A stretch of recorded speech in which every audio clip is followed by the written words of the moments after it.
I cared for her for 5 years. But my mother... Sobs could be heard from the audience as tears welled up in my husband's eyes.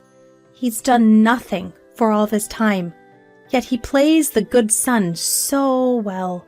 I'm the only one who knows the truth. You better realize this, John. I started playing the audio evidence that would reveal my husband's true nature. My name is Sarah. I've been married to my husband John for 7 years now. Currently, we live as a family of 3 with my bedridden mother-in-law. 5 years ago, she was forced into a bedridden lifestyle due to her illness. My father-in-law passed away before I got married, so there's no one else to take care of my mother-in-law. Around the same time, my husband's work wasn't going well, and we were having a tough time making ends meet. So my husband asked, could we live together with you, and my mother-in-law agreed. Feeling guilty about relying on her so much, I decided to take care of her while also working a part-time job. On the other hand, my mother-in-law seemed to feel guilty about being cared for. Sarah, that's enough. Please don't worry about me. I always encourage her with a strong will when she says this with a troubled smile. What are you talking about? I'm indebted to you, mother-in-law. But it must be hard, with both work and housework, plus taking care of me. I don't want to burden you anymore, Sarah. It's not a burden at all. I want to be with you. That's why I'm doing this on my own accord. But you should have your own happiness. Being able to talk to you every day like this is my happiness, so don't worry about it. Tears welled up in mother-in-law's eyes as she whispered a small thank you. There's not much that I can do, yet she always expresses her gratitude like this. Ever since we got married, my mother-in-law has been very kind to me, so taking care of her is not a burden at all. In fact, it feels like my mission. While I do enjoy caring for her, there's one thing I'm not satisfied with in my current life. That dissatisfaction is with my husband, John. He's what you'd call a traditional type, who thinks housework is a woman's job. He wasn't that bad when we got married, but since we started living with his parents, he's become increasingly selfish. He doesn't contribute much to the household expenses, but his attitude is as high as Everest. For instance, when he comes home, he starts yelling if I don't greet him at the door.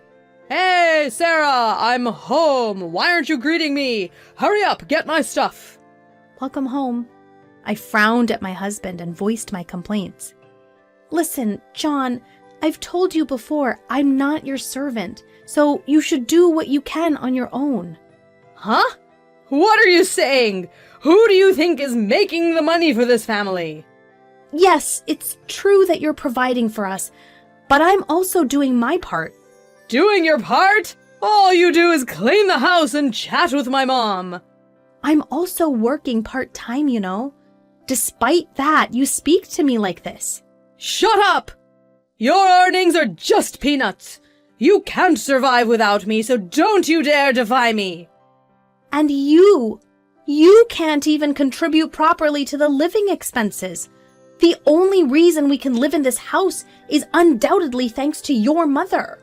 At first, I would fight back, but my husband started threatening divorce every time we quarreled. Watch yourself, Sarah. Keep this up and we'll get a divorce, got it? Please, not so loud. Your mother is in the other room. Shut it! It's all because you're so insolent. Understand this. You'd be the one in trouble if we divorced. Do you get that? Just lower your voice and don't always talk about divorce like that. Yeah, right. You'd have nowhere to go if we got divorced. Besides, there's no company out there willing to hire a screw-up like you full-time, Sarah. Stop talking like that. Just shut up and listen to what I'm saying, you idiot. You're so slow. Honestly, I was more than ready to divorce my husband. But when I thought of my mother-in-law, I couldn't bring myself to go through with it. You can always talk to me if you're troubled, Sarah. You're my precious daughter. My mother-in-law was always very kind to me, as if we were truly mother and daughter. Because of her, I wanted to take care of her properly until the end. I wanted to repay her for all the kindness she had shown me. That's why I endured the painful days with my husband in this house. I couldn't entrust my mother-in-law's care to a man like him. Then one day, as I was preparing dinner, I heard the usual shouting from the entrance. Hey, Sarah, I'm home! Come out and greet me! I'm using the stove right now and can't leave it. What? Are you kidding me? What kind of wife doesn't prioritize her husband? My husband, who had lost his patience, stormed into the living room. Hey, what are you thinking? I always tell you to greet me when I come home. Why don't you understand? As you can see, I was just frying something. I don't care! You should have timed it to be finished when I come home! You're useless! Well, you never tell me when you'll be home. I told you not to talk back! A useless and insolent wife is nothing but garbage! My mother-in-law, who had come out upon hearing the harsh words, spoke in a stern voice. John, that is no way to talk, is it? Huh? Mom, you're still alive? Sarah is working hard every day for this household, for both you and me. That's what a wife is supposed to do, right? She earns a little, is half-baked in housekeeping. She's basically social trash. Enough is enough! My usually quiet mother-in-law raised her voice on the spot. You can say what you want about me. Don't you dare slander Sarah. What? Mom, are you on Sarah's side too? You two are colluding, huh? My mother-in-law, who usually remains silent, continued to speak this time. John, I have one request. Huh? What is it? Please put me in a nursing home. I don't want to be a burden on Sarah anymore. Huh? A nursing home? Where do you think we have that kind of money? We still have your father's inheritance and my pension. I don't need a fancy place. At my mother-in-law's unexpected remark, I was at a loss for words. Mother-in-law, have you been considering this? Thinking about me? Tears welled up in my eyes at the thought of her kindness. However, it was completely lost on my husband. At the suggestion, he made a deeply disgusted face. Don't joke around. There's no way we're putting you in a nursing home. That's a waste of money. Please don't say that. Life would be easier in this house if I wasn't here. If we put you in a facility, the neighbors and my colleagues will start gossiping that I'm an ungrateful son, won't they? You don't need to worry about what people think. I just don't want to be a burden to you. Then shut up and do as you're told, old woman. I'm taking care of you. Isn't that enough? John, you don't do anything. Huh? I let you live in this house, and I make Sarah work too. Isn't that enough for you, ungrateful woman? Unable to bear my husband's words, I raised my voice. What are you talking about? Who's the ungrateful one here? This house is originally your mother's, isn't it? Are you talking back to me again?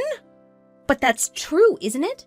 5 years ago when you were fired, we were in trouble and didn't mother-in-law gladly take us in? How can you say that? Shut up, both of you! And I'm not doing this reluctantly. I'm taking care of mother-in-law out of my own will. Stop making unilateral decisions. Despite my desperate plea, my husband just said, That's too troublesome, and left the room. In the awkward silence, my mother-in-law kept apologizing and crying. It's not your fault, mother-in-law. The one at fault is John. Every day I was frustrated by a reality that I could not control. A few days later, while I was cleaning the house, a man who claimed to be an acquaintance of my mother-in-law's came to visit. Mother-in-law looked surprised, but she wore a full smile. Oh, is that you, Jackson? You came to visit? Well, if I was asked to visit my senior Linda mother-in-law, I couldn't refuse, could I? I remember treating you a lot at work when we were younger, right? Yes, I'm grateful. So, what's your will? Why did you call me today? Yes. Actually, Looking at me, mother-in-law said. sorry. Could you step out for a bit? Assuming they had a lot to catch up on, I happily agreed, saying sure, and went out to buy some sweets. This man, Jackson, apparently was a junior when mother-in-law was working. It had been a while since I saw mother-in-law looking so happy. When I thought it was time to come back, Jackson was just about to leave. "Oh, excuse me, I'm about to make tea." "No, that's fine. We finished our conversation." "But thank you for always taking care of Linda. She's a benefactor to me, so it's reassuring to know that she has a daughter like you." He bowed his head to me and left. Since then, Jackson has been regularly visiting mother-in-law, and they always have a lively conversation. It was a few months later that my mother-in-law's condition worsened, and she had to be rushed to the hospital. When I urgently called my husband, he responded with disbelief. My mom's in danger? As if I care. You're there, you can handle it. "But the doctor said her condition's unpredictable. Please, I need you." Ah, no way. Plus, I'm leaving for a business trip today. "What? Now of all times? Please try to cancel it." Are you stupid? There's no way I can do that. Handle it on your own, and don't call me until I reach out first. With that, he hung up abruptly. Not knowing what to do, I slumped down in front of my mother-in-law's hospital room. He's going on a business trip while his mother is in this state? This is just too cruel. How am I supposed to tell my mother-in-law? Just as I was sinking into despair, Jackson appeared. "Oh, Sarah, what's wrong?" Jackson. Something happened, right? Let's go to your mother-in-law's room for now. Okay. When we entered the room, my mother-in-law looked at us and struggled to speak. Jackson, you're here. So does that mean you did what I asked? Yeah, but are you sure about this? Of course. I have to clear things up before I go, don't I? I understand. Then, my mother-in-law weakly took my hand. Sarah, there's something I want you to know. What is it? My son has been withdrawing money from my account for his pension and spending it on his mistress. An affair? Well, he's a man who treated me like a maid. I had some idea from the start, but to think he was even taking money from his mother's pension? I asked Jackson to investigate the matter. I see. So that's why my mother-in-law called Jackson to the house. Jackson, please record what I'm about to say. It will be my last will. Understood, Linda. Jackson slowly took out a voice recorder. Once he finished recording everything, he placed it in my hand. How you use this recording is up to you, Sarah. Up to me?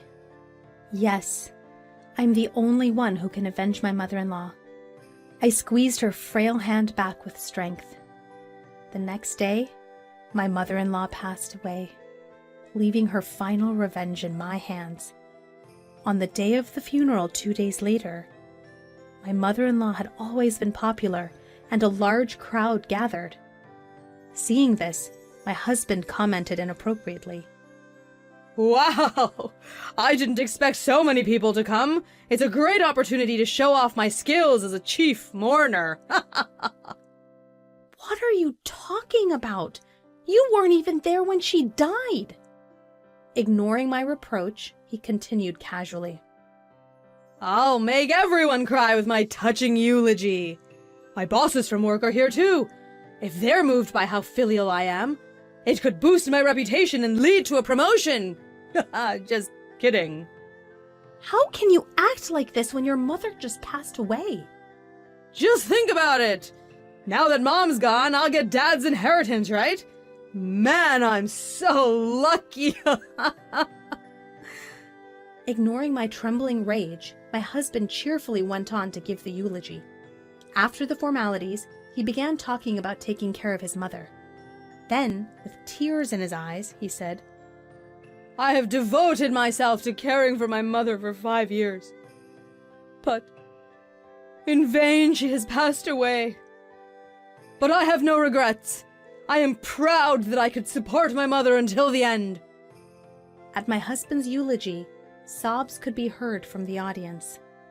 Perhaps pleased with the reaction, my husband continued to speak indefinitely, with a touch of drama, as if he had always been a dutiful son.